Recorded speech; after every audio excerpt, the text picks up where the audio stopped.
Assalamu alaikum. You're watching Views and News and I'm Faisal Rahman live from our Islamabad studios. Today we'll be talking about the second wave of COVID-19, this coronavirus now that has claimed so many lives all over the world.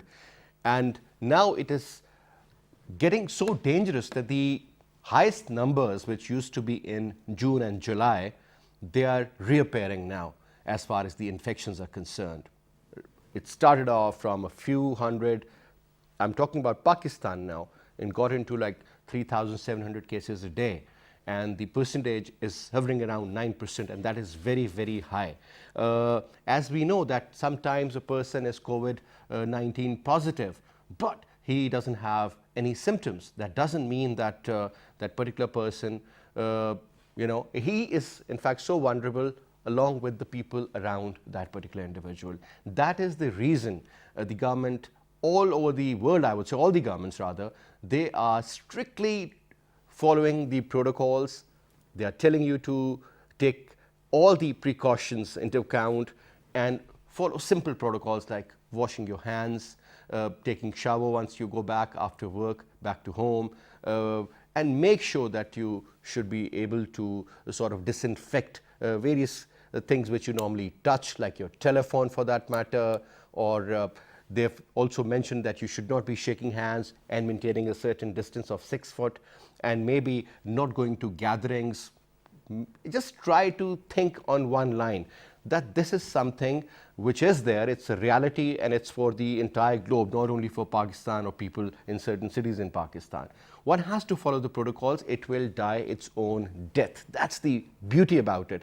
You need to follow that. And you need to follow more protocols now during the second wave. Unfortunately, when I go out, I see people roaming around without any masks, and people hugging each other, having a distance less than 2 foot, and talking without even wearing a mask. I mean, there's so many problems. That's why it's multiplying. The capacity as far as the medical setup is concerned, obviously it is reducing day by day as the number is increasing. You go to any hospital and most likely you'll get the answer that they do not have any more capacity. Now, this is something which is at a very, very dangerous level, and a very dangerous curve is there to be witnessed. Now, what needs to be done? Exactly, we all know. Doctors have told us, paramedical staff has told us, a lot of programs have been conducting on the television, and otherwise you'll find so many details on YouTube also. All you need to make sure is do not touch your nose or your eyes or your mouth for that matter. That is how it can get transferred to your system. Start having hot liquids. Try to avoid very cold water and all those things that can in fact cause any kind of allergy to you also. So these are the little things you need to make sure you need to follow. And then when we talk about cities like Karachi or huge cities, I mean, once the government has decided that they will have a smart lockdown, means that the working conditions would be there, but with certain SOPs, or maybe in certain cases, since they've shut down the schools, or when you talk about certain offices, 50% staff can go on alternate days. I mean, that's how they are trying to make sure that the economy should run. At the same time, the SOPs should also be followed, and we should be thinking on the downward curve. Now, that is a reality again. Looking at the numbers, they are pretty alarming. But we'll be talking to our guests, and we'll be in fact getting a lot of info from our doctors. Primarily they know exactly what is going on. So we'll be talking to Dr. Numan Zafar Saab. He's an expert on infectious diseases. Dr. Saab, Assalamu alaikum. Hello. Rana Jawad Askar Saab, Assalamu alaikum. Walaikum salam.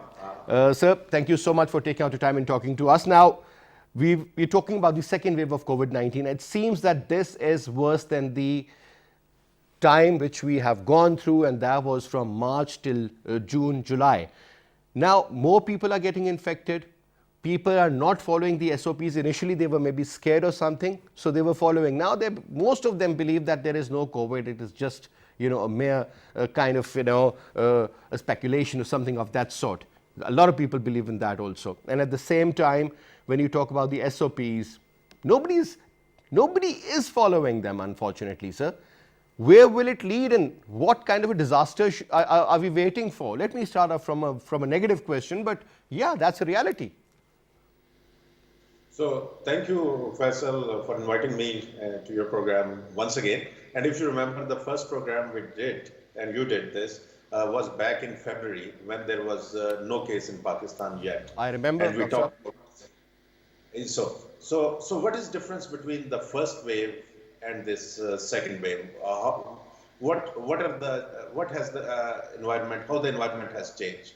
Um, First came to Pakistan came back in end of February, 26th of February. So it was just like that. As soon as our cases started to increase, the weather pattern started to change in Pakistan, and we started getting summer season in most of the country. And if you remember, our summer this year was very humid and hot, both humid and hot. And now we know that the virus transmission actually is hampered by this weather. And actually, this virus prefers cold and dry weather, which is coming now. So think about like this. There was a fire starting in a jungle, but it was a summer season, and very quickly the rainy season came, and pretty much it controlled the fire at most places. It stayed simmering. It stayed simmering. It never went away, and it was simmering. So it's a similar situation in Pakistan, that winter weather, which is helpful for its spread, is now coming. But instead of just few cases in early March, So what this was is the some case? kind of a very conducive environment for the virus to multiply and be Exactly. very aggressive also. So not only so this weather is very conducive for the virus biologically, but also through our behaviors. Because in winter we close down our windows, doors, and we have a heater in the house where everyone come and join at that You place. So don't take we shower that the often, six you don't wash your hands that often. I mean, yeah. So pretty much all those things are now matching up. And the third point is that instead of we are leaving winter, we are entering into winter. So all these points are actually making this season a bit more dangerous than our the first wave. All right. Now, so Dr. Saab, initially people used to think that, a cold winter or warm winter, it won't affect. So now it has been proven that colder weather is ideal for the multiplication of this kind of a virus. And secondly, because of the human behavior, that's again a very, very important element. Now, Dr. Saab, when you talk about the psychology of the people, initially we had very little information about corona, and later on, because of the YouTube or the internet, I mean, the information was flowing from left to right to center everywhere. So a lot of people, and there were different theories, and everybody had their own point of view on this. But now, since it's a reality, the interesting part is that during the second wave, people are not as concerned as they were initially. This is the general attitude. And again, people who had it earlier, a lot of people had it again also. And a couple of them I know, they died also. One of the minister from former politician of the Pakistan People's Party, along with a couple of other people as well. What I'm saying is that it is not a reality that once you have had it, you're good to go for a lifetime. It can mutate, it is mutating. And at the same time, when you talk about the certain enzymes which are built and the antibodies you have in your system after the corona recovery, that would just last for three months maximum, and after 3 months you are as vulnerable as any person who hasn't had it before. Is it correct, sir? There are still a lot of unknowns about this virus, and you are very right. We don't know how long the immunity will last, and what will be the difference between the different people who will get infected. Like some may it may last for a few months, and some maybe fewer months. So we don't know yet, because this is a new disease, and we are studying it all together. But the reality is that now we have documented cases of reinfection, that so someone got the infected and got reinfected again. And I Yeah. think the minister you have mentioned, the People's Party's, I think, office bearer who died, actually was one of those first cases in which he was recovered from the first infection and later developed the second infection.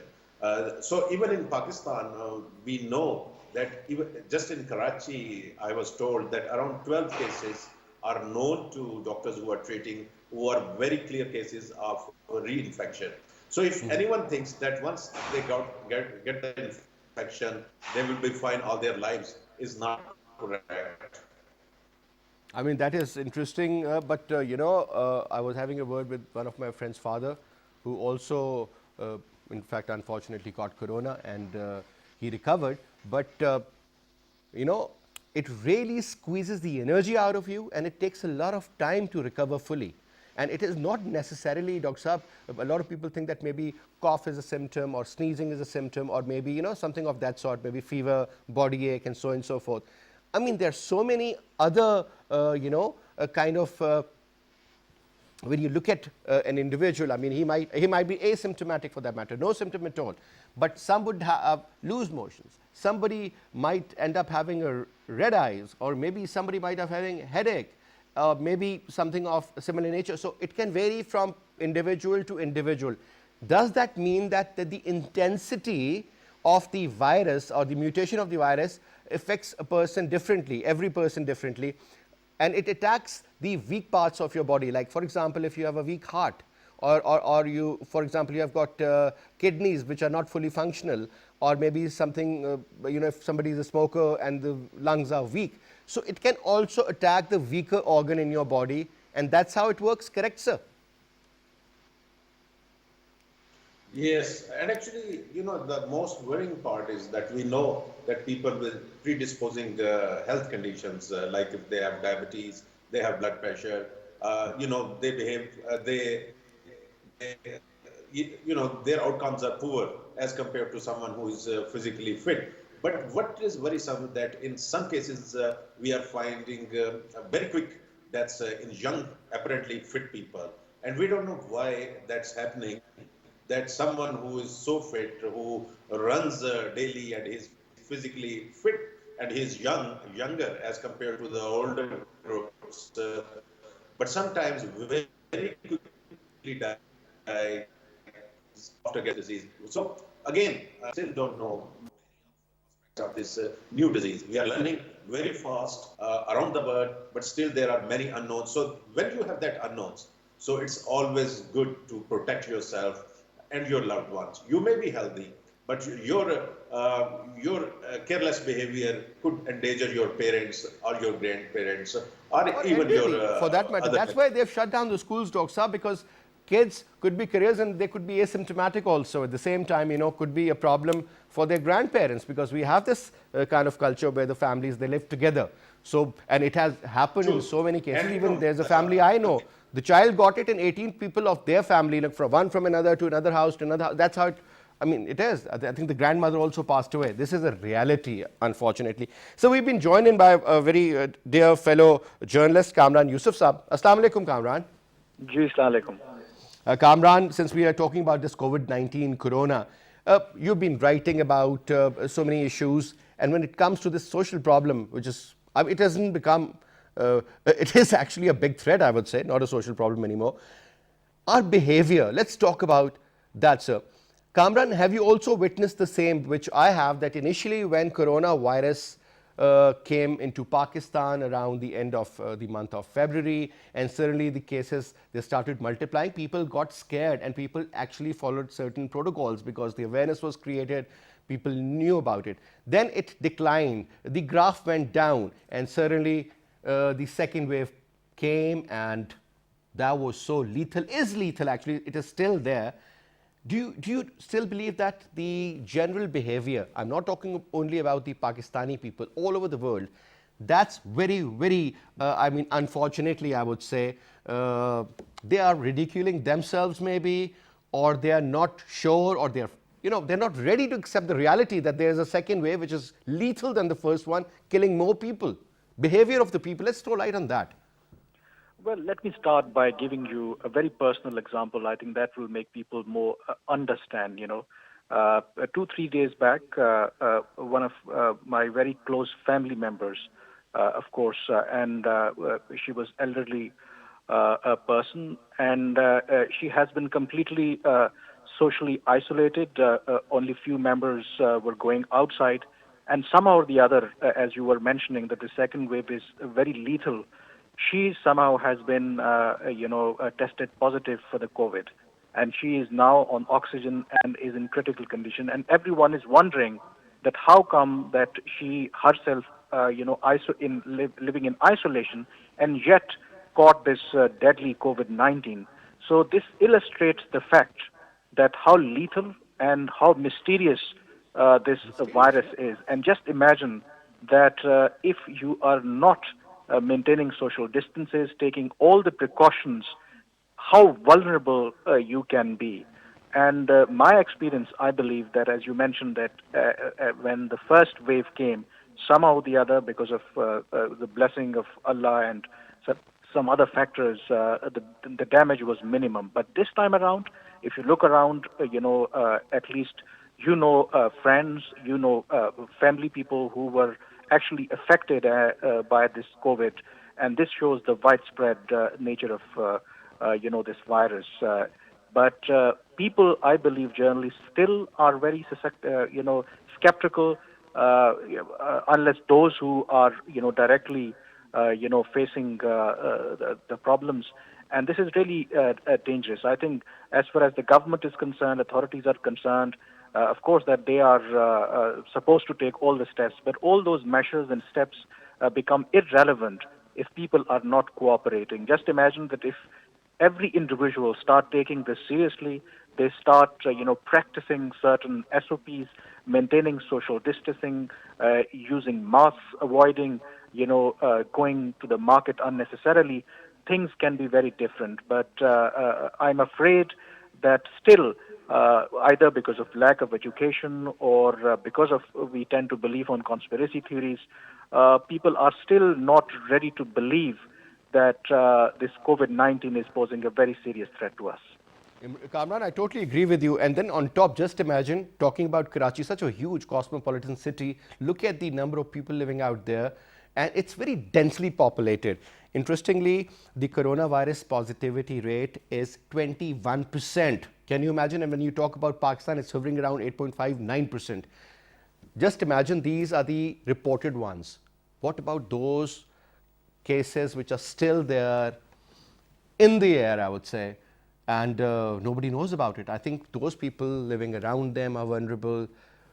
I fail to understand one thing, that, why can't we just follow the protocols for 2 to 3 weeks? That's it. But strict protocols. And this virus can die its own death. And at least we can minimize it. Right now, 4,000 people a day. That's the report. Just imagine, Kamran, that's not a good number. And look at the number of people dying. And these are the reported ones, and I earlier mentioned. The actual number, I'm sure, is much, much higher. Kamran.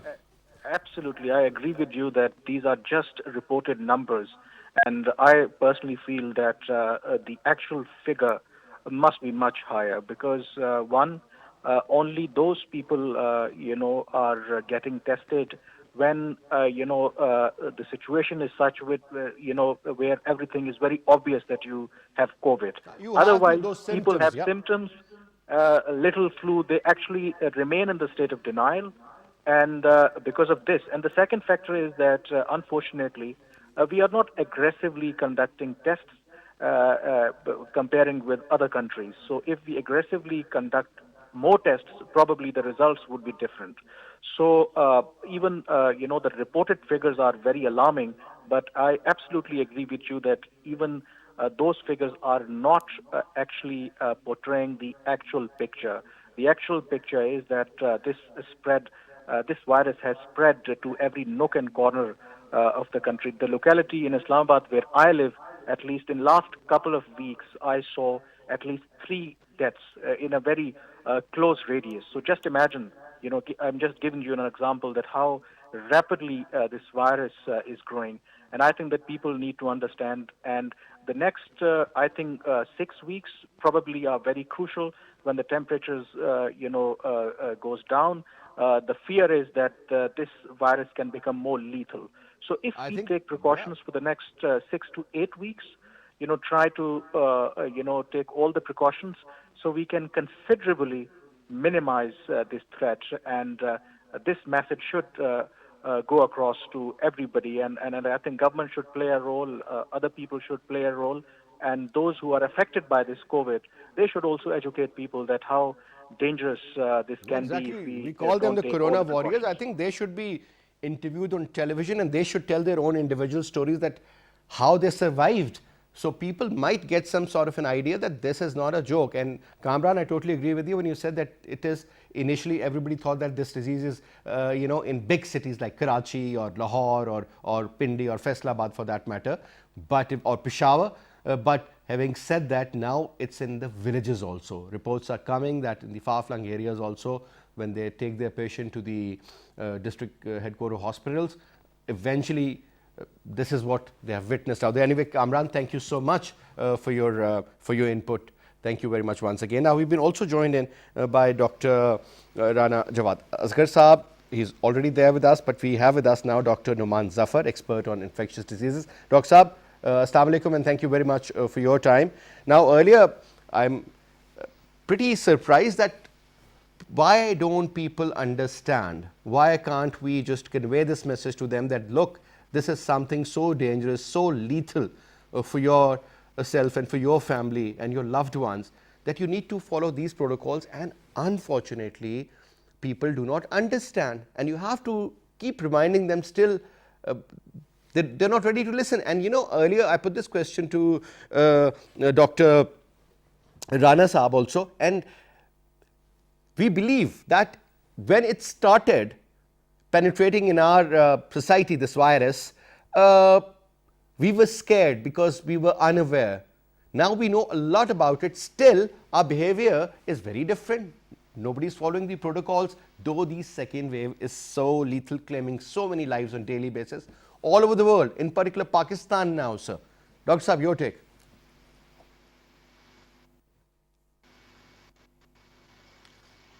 Yeah, Dr. Rana Jawad Saab, you can hear me? Yes.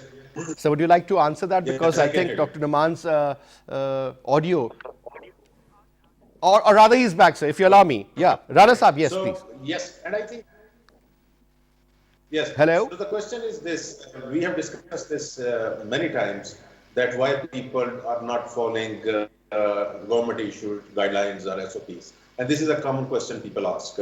But in all epidemics or pandemics, there is a need of a special type of communication, which what we call is risk communication strategies. That's different than just telling people what you should do, but instead of sitting down with Hello? Yeah. let's give a buyout so the communities can own that process of coming up with the guidelines. The paternalistic approach which we commonly use for other purposes does not work in major pandemics, and we know this before COVID-19 outbreaks, that we have to focus and do it differently. But unfortunately, and we have discussed this many times before, you and I, that the risk communication strategy is lacking in our part of the world. I'm not saying just our country, but our part of the world, and that's the major challenge. All right. Now coming to Dr. Numan Zafar Saab. Now we have been hearing for quite some time that a lot of work has been done on making a certain antivirus vaccine. Pfizer is making, and it has been approved also. First shot was given a day before, maybe, to an old woman in UK, 90-year-old, and she has recommended that particular person that people should go for it. And even in Islamabad, so many trials are being done on daily basis, and it's happening everywhere. Some people are talking about the Chinese vaccine, few are talking about the European, few are talking about the American. Now, sir, because this disease is new and it's mutating because I'm not a doctor, but I mean, it's gaining some sort of a strength. It's like a tornado. It's gaining strength whenever there are certain conditions. Now, tell us that how effective those vaccines would be. When will they be available for countries like Pakistan? And if somebody takes that infection, is he good to go forever, sir? First of all, I'll answer the last part of your question. First of all, thank you very much for having me here. We don't know that how long the immunity will last. I have one of my nurse, she was COVID positive in June. Her antibodies are still positive. So it means at least we know that somewhere around 4 to 6 months, the IgG, which is called as the antibody, they are positive. The question is how long they're going to last, we don't know. but it's obviously too new. We need few years to know that at least it's lasting how many months or how many years. So that we don't know how long it's going to last. They're thinking that we need vaccination every year. So Every year. that's what they're thinking so far. If the IgG goes away, then Just you like need a vaccine every year. just like we take flu shots, Dr. Saab. It Yes, would be something of similar nature? that's what they're thinking right now. But again, see, we have to see how many days or how many months or how many years the IgG lasts. If the IgG lasts, like for example, 2 years, then you don't need every year. But right now, again, it's almost like a year now, and we still don't have the data to tell that how long the antibodies will last. That's one thing. Number two, okay, very good news actually. This is probably the first good news I've heard in 2020. Instead of the vaccine, they have actually made, the monoclonal antibodies which they gave to Trump. That monoclonal antibody, at least in the United States, in Orlando, now it's available commercially or publicly. Our hospital just opened up a center, so you have like a 13 people center. So you just have 13 seats there if you COVID positive, and it should be within 10 days. If somebody is on ventilator, you cannot use this. If somebody is like really severe ARDS, you cannot use it. So it's going to be patients who are like really having a little bit symptoms.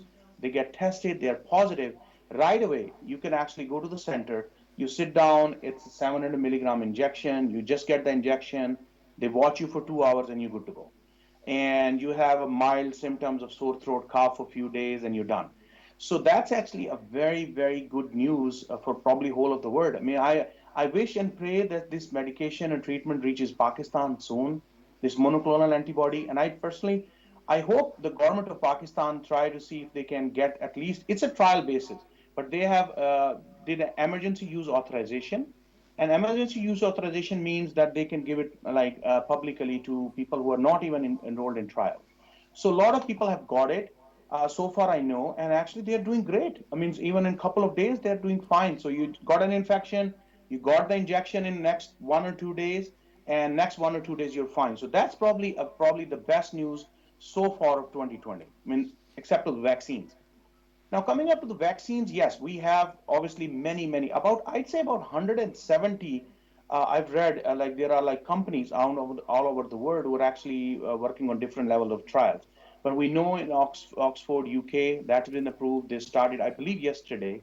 Moderna and Pfizer, they're starting to vaccinate people on 15th of December in the United States because the meeting of FDA is tomorrow. So, but these are 2 doses vaccines. I heard that Janssen and Janssen, a couple of other companies, they have like a single dose vaccine. Again, the point is when Pakistan going to get it?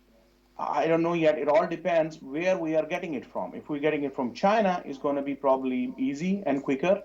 If we're going to have to wait for Pfizer and AstraZeneca or Moderna, I think that's going to be like 6 to 8 months from now because what we also know the data. So Americans need. So if we need, let's see, if we need 2 doses, and you vaccinate around 250 million people here to get your herd immunity, you need 500 million doses. But government of United States have ordered only 200 million doses. That's it. And why is So that? 100 Why is million that for so? Moderna.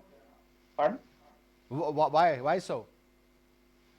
Okay, that's the question I have from the president also. Like, well, you have 500 doses is needed, and he ordered only 200. Probably he's thinking all his followers are not going to get it. I hope not. But that part I don't know. Maybe they want to diversify the companies because if one company doesn't work, then the other company works. I think now Biden and his administration are trying to get about 300 million doses from obviously Oxford and Johnson and a couple of other companies. So diversify the vaccination. That may be the reason. I hope. But again, that's a very, I mean, a bad news One from also United has to States. look at the capacity of developing that vaccination, sir, because that is going to take time. And you're looking at the global population, it won't be a joke. I think this is going to be a Yes. challenge of a lifetime for those pharmaceutical industries. So even Pfizer CEO, yesterday I was listening to him. He said the government of the United States ordered only 100 million, and now we have taken orders all over the world. And if you need more than 100 million, even as an Americans, you have to wait until June to get Just imagine. even a So, what about the just imagine countries here in the United like States. Pakistan or countries in Africa or for that matter? So, every major country is contributing towards this cause. Now, one important factor, sir, uh, that is very important because, I've got so many friends and journalists all over the world, and, there are very capable people, interestingly, sending me certain documents and links and all to read. And these are all the conspiracy theories that, if this is injected, this is going to react with the future 5G technology, and they'll be able to know everything, what you're thinking, and there'll be like a nano kind of a technology which is going to be inserted through that particular injection in your system, and you'll become something like a zombie or something. And honestly, those people believe in it. Yes, exact same theory is going on here that Mr. Bill Gates is actually trying to Exactly, implant that's some what kind I'm of a saying. chip. Uh, okay, so yes, on paper we can write this theory, but practically I don't think the word is like advanced enough to actually introduce a chip which is crushed form and a liquid form chip. I don't think anybody has a chip which is like a liquid. And again, if you give a vaccine, it goes in the arm, it goes in your subcutaneous tissue, and the particle is going to disperse from it. So it's not a single chip. It's not something, because chip is like a solid piece of metal, and you have some circuits on it. And even if you implant a chip in me, in my arm, you cannot control my brain through my arm or through my like just inserting a chip in my arm. That doesn't control you. So I think that's just a theory going on, but I don't think, I mean, there is any truth to it, to be honest with you. And I think it's just like internet thing, Google thing, which is going on. Even people believe the same thing here. It's more of a science fiction thing. I mean, definitely, 100%. So right now, maybe 100 years from later, 100 years from now, this is different because, Elon Musk have actually, he gave an idea. They actually made a neuro chip, which you can implant in the brain, and that will actually help for the seizures and for the pain. But again, that's a physical chip. And you going in with the brain surgery, you're implanting in the areas of the brain which actually controls pain or controls your seizures. So yes, I think my guess is, this is my guess, the whole theory started with this chip is from this Elon Musk idea that you implant a chip and you control the pain, you control the seizures. So most likely it's coming from there, and they have tested this on animal, but that's a physical chip. You need a neurosurgeon, and you have to open up the brain. You put it inside, and you can control like in the pain area where your brain feels the pain, and you can implant the chip there, and then it controls the pain or it helps for the pain. Again, it's investigational, but again, that's a physical chip It's and a kind of physical a surgery and a physical neurosurgeon. it's kind of a merger between physics and biology, and you put it together and you come up with something like that. Now, coming back to Dr. Rana Jawad Asghar Saab, uh, talking about the capacity to deal with such a pandemic, sir, in Pakistan. Initially, sir, things went very well. The National Disaster Management Body worked well. Then Asad Umar Saab was in charge, and he was looking after the affairs and everything. But now we have been hearing reports from various huge hospitals that the capacity is at its optimum level. If it is the truth, then, sir, it means that in the coming weeks, especially around the 25th of December, or let me say the Christmas time, things would be pretty bad if the same continuation is witnessed, sir. Because look at the highest number recorded in terms of deaths, in terms of COVID-19 positive patients, highest in 5 months. If that is the graph, sir, then we are heading somewhere towards moon, I guess. Yeah.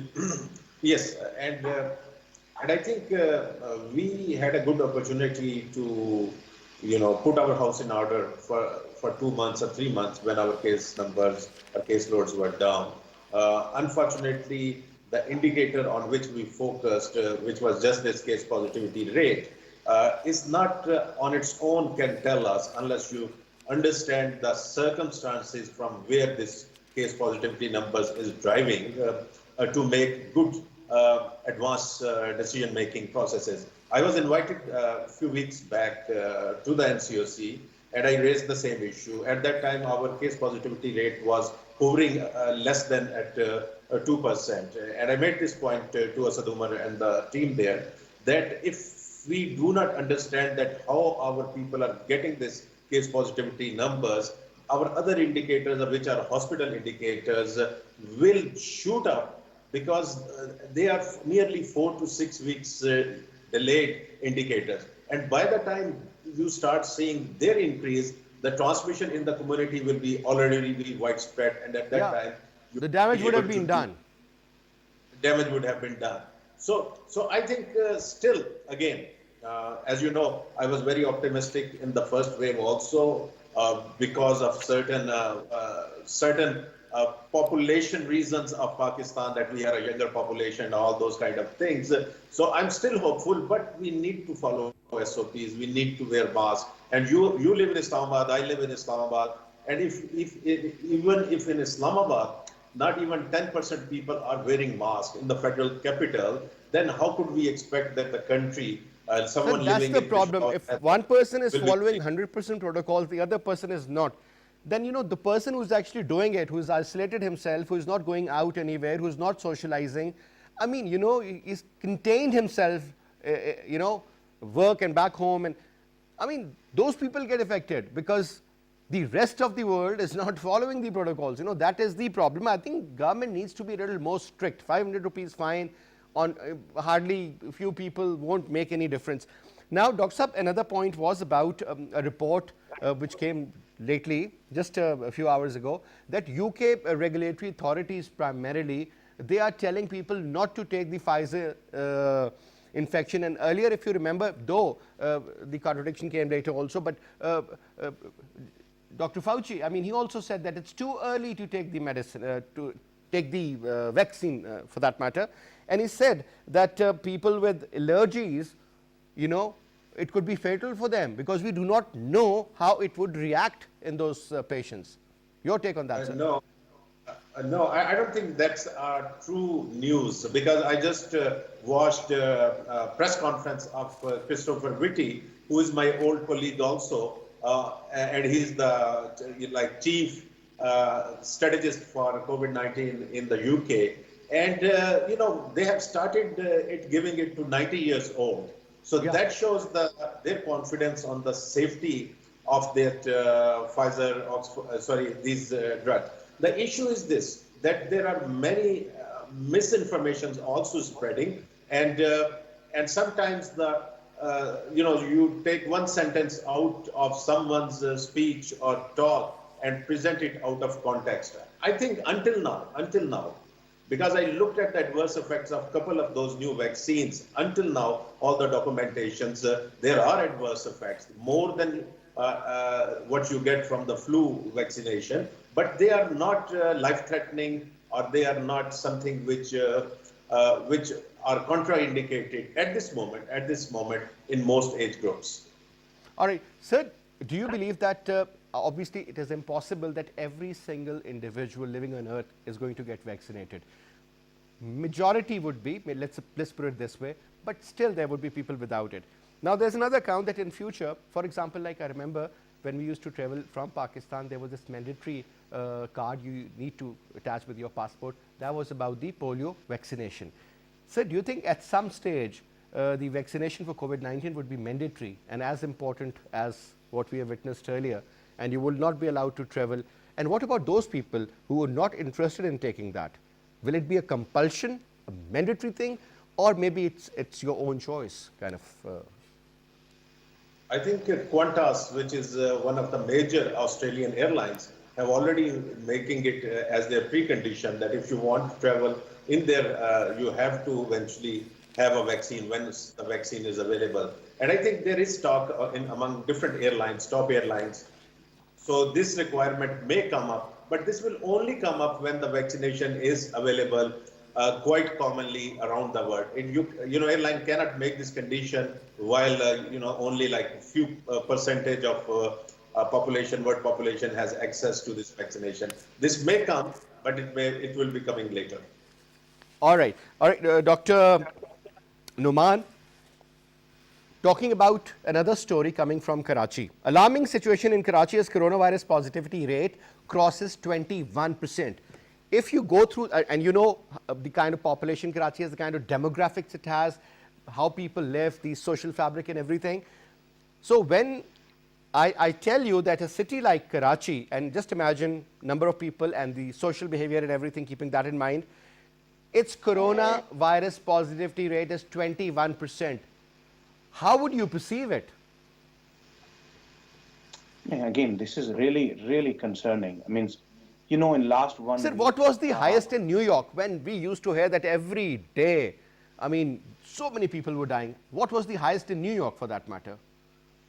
honestly, I don't remember the exact positivity rate, but it was my guess is it was close to around that 20%. Okay, So I so mean just, that okay. because I don't remember obviously exactly the numbers, but because it means the in United States, to be honest with you, it never went down. It means like in Pakistan, it improved, but we never went down. We were like literally every day we were following numbers, and then we were just not even tired of following the numbers because it's never been controlled.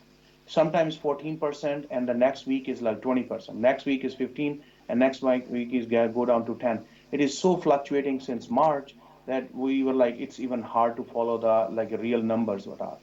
But again, it's very concerning, and I do want to share within last one week, I lost about four of my teachers in Multan, and then from Corona. And the other thing is, and then at least I know about six of our class fellows, their parents have died. There was like a couple of people who their actually mother and father both died.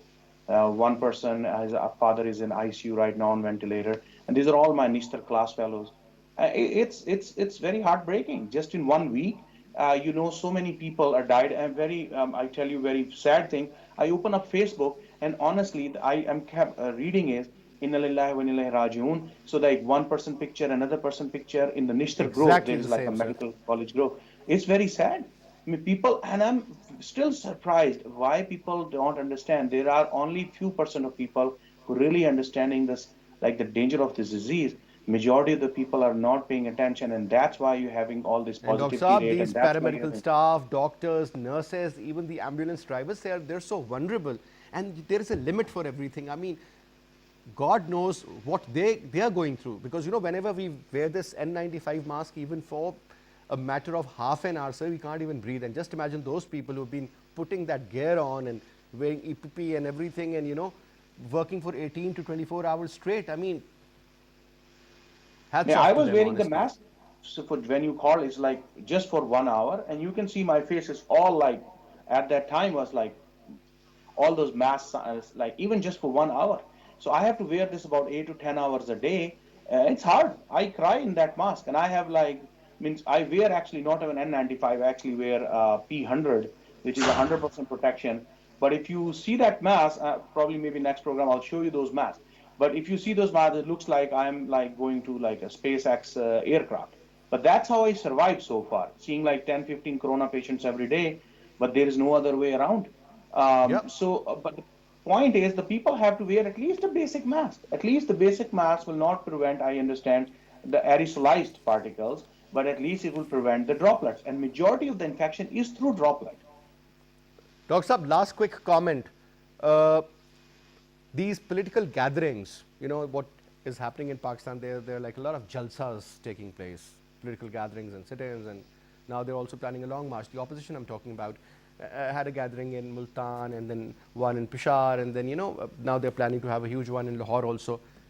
So during these times, when corona is just multiplying and multiplying, such gatherings, do you believe this actually means it's a recipe for a disaster? 100%. Means I would say to them, for God's sake, this is a human life. We can do politics later on. We can do politics 6 months later, 8 months later, 10 months later. I mean, this is a human life. There will be people who will die. They will have kids, and who will be raised without a father, without a mother. I mean, for God's sake, there is no comparison of a political rally. Again, I've been like telling people, like marriages, functions. There is no comparison of death with any kind of gathering. I mean, there is no comparison at all. Like death versus a gathering. Can you imagine? There is no comparison. So if That is just anybody is like, thinking about it, having a license to that's kill sad. people. Primarily, it's just like, going after Definitely. them. Anyway, Dr. Noman, Dr. Rana Jawad, Was a pleasure having both of you, sir. Thank you so much for your input, and it was a pleasure having Kamran Yusuf as well. And that's all for tonight. But remember one thing, this COVID-19 is a reality.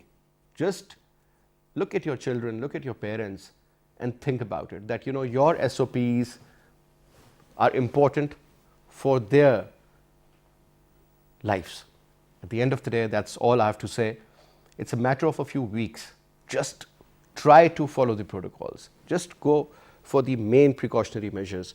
Keep washing your hands, take shower when you come back home, try to keep yourself clean, your phone, use hand sanitizer and so on and so forth. And that is it.